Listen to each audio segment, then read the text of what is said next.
Usapang depensa muli, mga kaalam. Kilala ang BRP Cebu dahil isa ito sa mga kinatatakutang barkong pandigmaan ng Pilipinas sa pamamagitan ng ating hukbong pandagat o ang Philippine Navy. Isa rin ito sa pinakakilalang mga barko ng Pilipinas dahil ito ay nagpatumba sa isang submarine ng China. Ang nasabing submarine ng China ay pinaniniwalaang nagkarga ng mga bala at armas bilang suporta nito sa mga komunista laban sa pamahalaan o mas kilala bilang Hukbalahap Movement. Ang BRP Cebu ay isang World War II era ships ng Philippine Navy na ginawa at binuo ng Amerika. Ito ay isang Miguel Malvar class corvette na nagkomisyon ng Amerika noong 1944 at may orihinal itong pangalan na USS PCE-881 ang naturang barko at nagseserbisyo bilang class patrol craft ng United States Navy during World War II at ito ay nagpapatrolya sa mismong Alaskan coast. Noong kasagsagan ng digmaan, 4 na taon ang lumipas, July 1948, ang barkong USSP CE-881 ay na-decommissioned na ng United States Navy at dito na nga na-transfer ang barko sa mismong Philippine Navy. At pinangalanan ding BRP Cebu PS-28. Ang barkong BRP Cebu ay isa rin sa mga kauna-unahang barko ng Philippine Navy na lumahok sa kauna-unahang bilateral exercise ng Pilipinas at United States Navy. At ang naturang pagsasanay ay binansagang Table War I na ginanap sa mismong karagatan ng Corregidor at Caballo Island. At ang barko ay itinalaga sa naturang Patrol Force of the Philippines Fleet at ito ay under jurisdiction ng Naval Forces Western Mindanao taong 1952 kung saan laganap ang kaguluhan sa Pilipinas. Ang BRP Cebu na rin ang isa sa pinakakinatatakutang barko noon ng Malaysian at British Navy dahil sa angkin nitong lakas na ipinapakita sa nooy standoff nang nangyari sa mismong agawan ng teritoryo sa Sabah na nooy pagmamay-ari ng Pilipinas. Kaya ngayon kaalam ay aalamin natin ang kasaysayan sa kung paano nga ba ito napasakamay ng Philippine Navy at kung bakit rin nga ba nabansagan itong pinakamatapang na barkong pandigma sa kasaysayan ng Pilipinas. Sa kadahilanan ng naturang pag-usbong ng tinatawag na Hukbalahap, isang communist guerrilla movement na binuo ng mismong mga magsasaka ng Central Luzon ng panahong yun kung saan laganap ang paghahasik ng naturang Hukbalahap movement kontra sa gobyerno. Isang impormasyon din ang natanggap ng mismong mga otoridad patungkol sa umano'y anyong submarine na namataang bumabaybay sa mismong Polillo Island area ng Malabon Bay sa probinsya ng Quezon. Ang naturang Hukbalahap movement ay isa rin daw namang isa sa pinakamaimpluwensyang guerrilla movement noong panahong yon sa Pilipinas. Ito ay ayon sa ipinahayag na ulat ng New York Times noong 1949, kung saan natamaan umano ang mga Soviet submarines na pinaniniwala ang isa sa mga sumusuporta ng komunistang grupo ng Hukbalahap. Ngunit ayon sa pahayag ni Stephen J. Morse ng Harvard University na ang naturang aligasyon patungkol sa umano'y pag-supply ng Soviet na mga armas sa naturang Huk movement ay talagang wala ni isang katibayan. Ayon pa na isa lamang umano itong propaganda support ng Soviet Union, ngunit bago pa man ang pagkabuwag ng Soviet, isang pahintulot ang ginawa ng USSR sa China ukol sa pamumuno ng pagsuplay ng mga armas sa mga rebeldeng grupo ng Hukbalahap movement sa Pilipinas. Bagay na malaki ang posibilidad na ang naturang mga submarines na namataan sa mismong Polillo Island, probinsya ng Quezon, ay malamang pagmamay-ari ng China. November 12, 1952, sa kauna-unahang pagkakataon, isang anti-submarine warfare operation ang ikinasa ng Philippine Navy.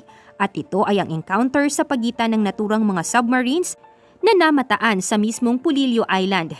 Dito na nangyari ang isang operasyon na kung saan pinangungunahan ng mga barko ng 1st Patrol Craft Escort Division at ito ay ang barkong BRP Pangasinan, BRP Samar at BRP Cebu na pinamumunuan ni Lieutenant Discoro. Ang tatlong barko ay itinalaga sa mga karatig isla. Ang BRP Pangasinan na kung saan naka-assign sa Casiguran Bay, BRP Samar sa Lamon Bay, at BRP Cebu sa mismong San Miguel Bay. Kasunod na araw, November 30, 1952, natamaan sa mismong radar ng BRP Samar ang dalawang unknown submarines na papasok sa mismong area upang maharangan ang mga announced submarines. Agarang pumosisyon ang BRP Samar upang habulin sana ang naturang submarine, pero nang sa di inaasahan, ang naturang sonar signal ng BRP Samar ay biglang nawala, ngunit sa tulong ng BRP Cebu. Agara naman itong nakakuha ng sonar contact sa layong 2,000 yards at dito na pinaulanan ng BRP Cebu ang naturang mga submarines ng depth charge. Ang depth charge ay isang anti-submarine warfare weapon na kayang magpalubog ng buong submarine sa pamamagitan lamang ng isang pag-atake patungo sa mismong target. Kaya nitong makabuo ng isang malakas at mapanirang hydraulic shock, bawat pagsabog na talagang maging sanhi sa pagkawasak at paglubog ng naturang mga submarine.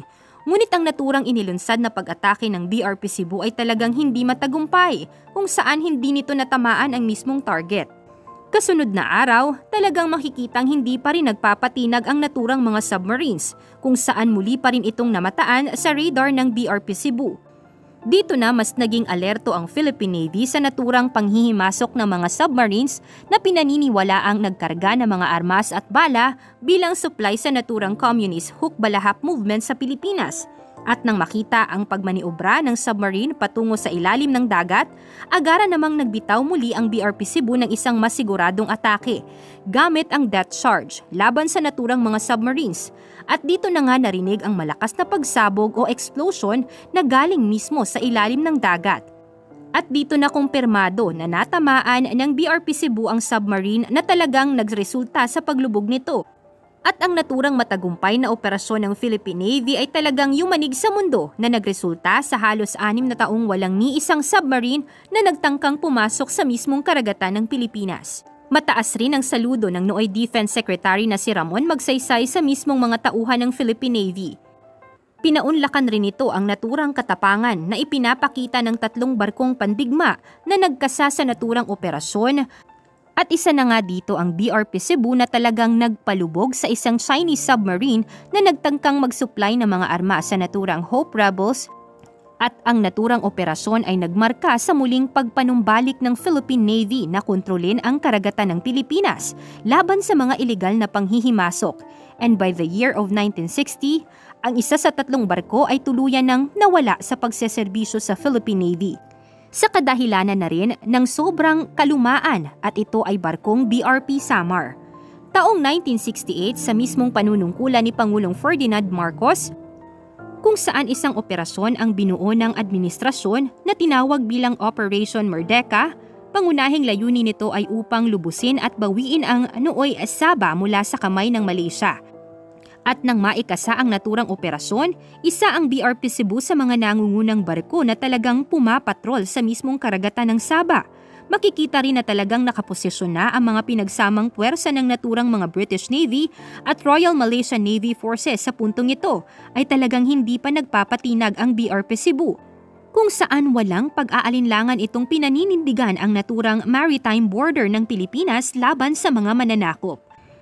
Dito na rin kinumpronta ng Philippine Navy ang British Malaysian Navy ukol sa posibleng sagupaan na sisiklab ito ay nang dahil na rin sa mismong Operation Merdeka na binuo ni President Marcos, kung saan ay talagang walang alinlangang nagbanta ng atake ang mismong Philippine Naval Forces laban sa naturang mga mananakop, kung saan sakali mang hindi ito magpapatinag sa planong pagsakop sa Sabah na nooy talagang pagmamay-ari ng Pilipinas. At ang naturang standoff sa pagitan ng Philippine Navy at British Malaysian Navy ay talagang tumagal ng 10 oras.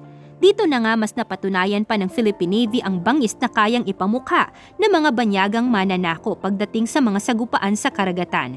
Unti-unti na ring nagsialisan ang naturang mga British Malaysian Naval Forces sa teritoryo ng Sabah at ang naturang standoff ay talagang kinonsidera ng administrasyon ni Marcos bilang isang tagumpay. At dumaan ang panahon kung saan isa ang BRTC bus sa mga barko ng Philippine Navy na talagang tumatak na sa kasaysayan ng labanan. Ang BRP Cebu ay sumailalim na rin sa isang major overhaul sa kanyang mga armas. Binago na rin at mas pina-improve ang naturang mga radar system at ang mismong upgrade sa naturang mga communication gears taong 2009. Kung saan nanalo rin ito bilang Ship of the Year Award ng Philippine Navy. At nang dahil na rin sa kalumaan nito, noong October 1, 2019, ang barkong BRP Cebu ay tuluyan ng na-decommissioned sa hanay ng Philippine Navy. Kaalam, Ano ang masasabi mo sa ating nakakamanghang topic ngayon? Aantayin ko ang sagot mo sa comment section. Huwag mong kalimutang i-like ang ating video at mag-subscribe ka na rin sa ating channel. At siguraduhin panoorin ang next videos na siguradong magugustuhan mo. Ito ang inyong kaalam na nagsasabing, knowledge has a beginning but no end.